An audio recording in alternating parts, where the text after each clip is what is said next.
peut-être qu'il y en a déjà. Mais une bonne année ne veut pas dire qu'il n'y aura pas de moments difficiles.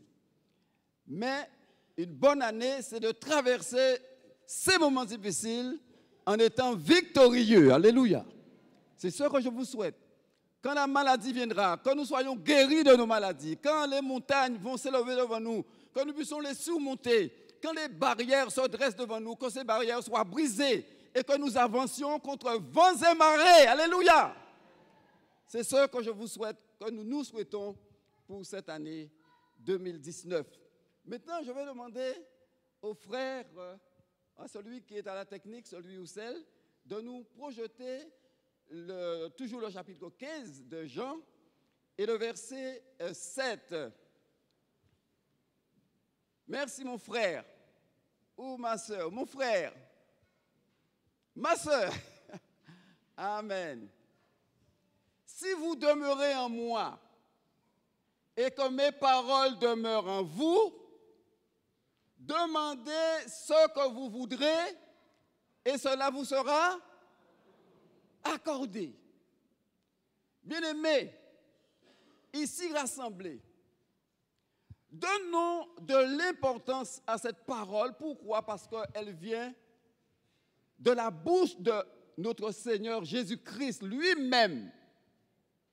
C'est Jésus qui parle là. Et comme a dit mon frère, la deuxième personne de la Trinité, Jésus, c'est lui qui dit ça. Il dit, si vous demeurez en moi et que mes paroles demeurent en vous, demandez ce que vous voudrez et cela vous sera accordé. Et cela me permet de dire que la clé de l'exaucement, la clé de la réponse de Dieu, c'est demeurer en Jésus et que ses paroles demeurent en nous. Alors demeurer, cela peut vouloir aussi dire attacher. Si nous sommes attachés, et nous avons parlé ce matin de sept, sarment, pour faire simple, on va dire le tronc et les branches. Bien-aimés, si nous sommes attachés, je répète ce que le frère a dit, si nous sommes attachés au tronc, nous demeurons en lui. Mais si ces paroles demeurent en nous, c'est-à-dire si ces paroles sont bien implantées en nous, la Bible parle de dépôt. Si ces paroles sont déposées en nous, alors la réussite, la réponse à nos prières viendra. Nous serons bénis. Si nous remplissons ces conditions-là, bien-aimés, alors c'est la bénédiction. Alléluia. Et nous en avons besoin pour cette année 2019. Nous avons besoin de la bénédiction de Dieu. Nous avons là, bien-aimés, comme une loi. C'est une loi naturelle. Par exemple, les branches sont attachées au tronc, alors il y a du fruit. C'est une loi naturelle, mais nous avons là une loi spirituelle. C'est comme une loi. Et Dieu ne peut pas mentir. Bien-aimé, une vérité, un principe biblique, un principe spirituel, si nous sommes attachés à Jésus et que ses paroles demeurent en nous, nous serons aussi attachés à l'Église qui est son corps. Je me répète, si nous sommes attachés à lui, Jésus, et à sa parole demeure en nous, nous serons aussi attachés à son corps qui est l'Église. Et l'exhortation que je voudrais vous donner ce matin, c'est que personne ne s'isole. Nous l'avons dit et nous le répétons. La vie chrétienne, elle est solitaire, cachée, sacrée, avec Jésus-Christ. Mais c'est aussi une vie communautaire, une vie de solidarité, de fraternité. La Bible appelle ça dans le livre des Actes des Apôtres la communion fraternelle. Et lorsque les apôtres établissaient le fondement, ce que nous appelons le fondement des apôtres, qu'est-ce que nous y voyons? Eh bien, ils persévéraient, les premiers chrétiens, ils persévéraient dans la communion fraternelle, entre autres, dans les prières, dans comment dirais-je, dans la Sainte Seine, etc., la fraction du pain. Mais ce matin, arrêtons-nous sur la communion fraternelle. Bien-aimés, je me répète que personne ne s'isole pour quelle que soit la raison. Vivons pleinement la communion fraternelle et faisons vivre autour de nous la communion fraternelle. Alléluia! Gloire au Seigneur, la communion fraternelle, l'unité, la solidarité.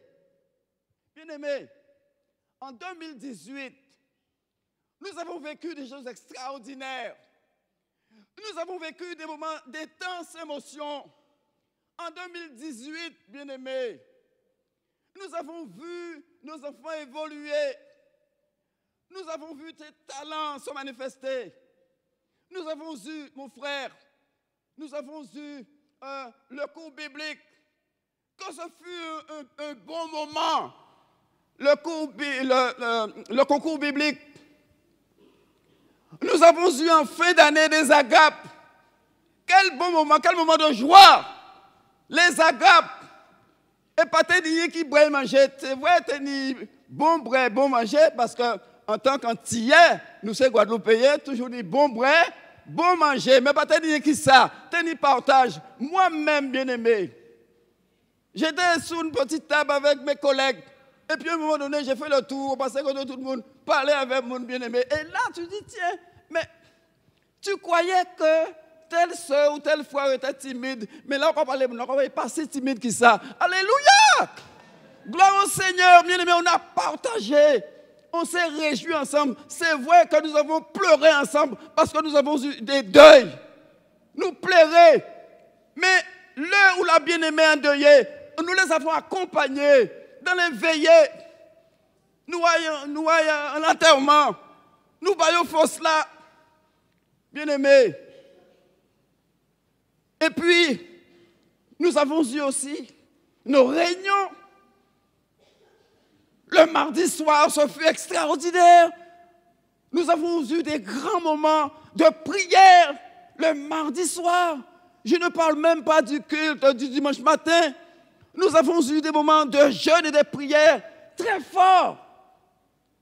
Alors, bien-aimés, poursuivons, avançons, persévérons dans la communion fraternelle.